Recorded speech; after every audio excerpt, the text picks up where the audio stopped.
Hollywood. I abhor Hollywood. Hollywood is the most manipulative daddy in the entire world. They're like a gaping black hole that swallows everything. Like nothing is sacred for these guys. They will squeeze everything that they can in order to make as much money as they possibly can. One thing I abhor about Hollywood and the understanding of it is actually diversity. I abhor the understanding of diversity because it really is the worst type of diversity out there.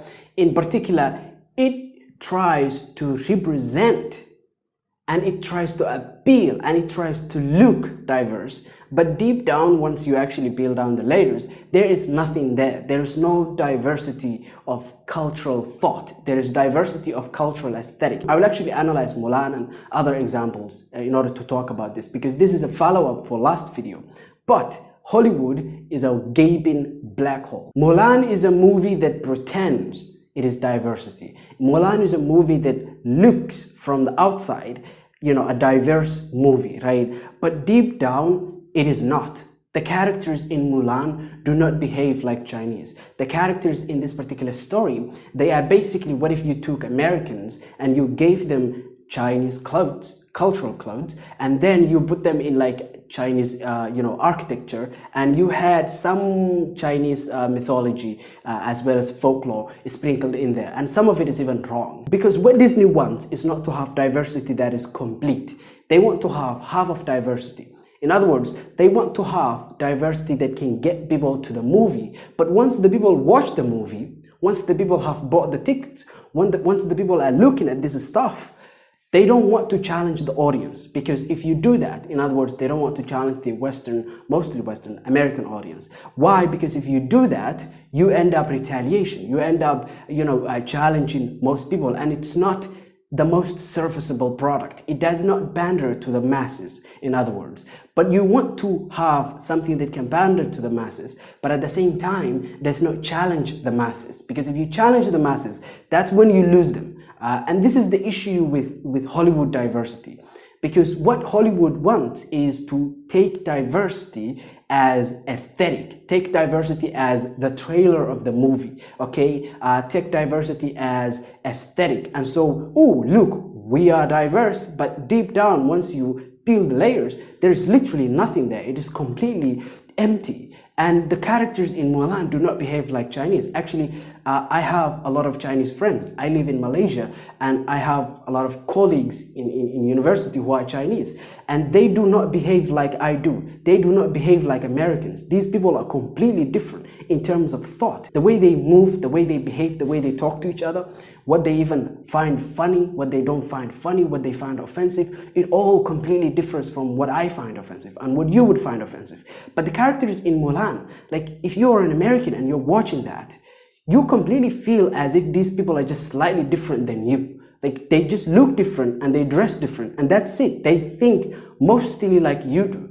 And that is completely wrong, because the Chinese people do not behave in any way close to Americans. They behave visibly different. Like they behave so visibly different, you would be surprised. And this can be challenging, but they don't want that. They want diversity that is, we just want to market. We want to be able to market diversity. And this is the biggest problem with diversity. There is a book that I love that fixes this particular issue. And this book is actually Asian-inspired fantasy. It has actually a lot of influences from across Asia, but the most prominent is actually from China. And the reason why I use this particular book as an example, because I want to contrast this particular book with Mulan, because that is also mostly Chinese inspired, and this particular book is mostly also Chinese inspired from what I'm getting. And this particular case is a juxtaposition of what diversity should look like and what Hollywood wants diversity to be, okay? Which is just, hey, we are willing to have the clothes and the food and the houses, but we don't really want to take risks with, challenging thoughts, different ideas, people who actually behave so completely different, you would be surprised. And so in that particular case, with Poppy War, I will not spoil anything. Actually, I recently finished it. I'm making 2 videos that will talk about the TV adaptation and I will analyze it. You can look forward to that. I'm so excited to make those. But the point is that this particular book does not pander to the masses. This book actually is an extremely risky book. It takes a lot of risks. It switches genres. This particular book series literally switches genres, which is subgenres within fantasy, which is very risky. I've rarely seen this before.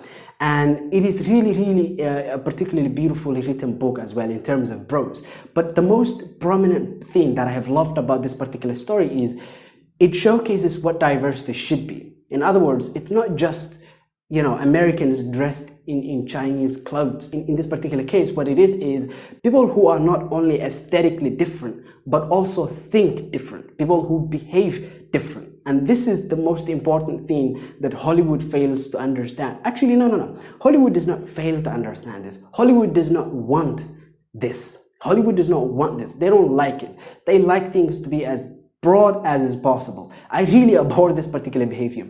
And if you notice this particular story, the characters, everyone, even elders have a higher position in society. These people think different. They are behaving different. And this is what I think diversity should be. It should not be half of it. It should be whole. And this is what they fail to do miserably.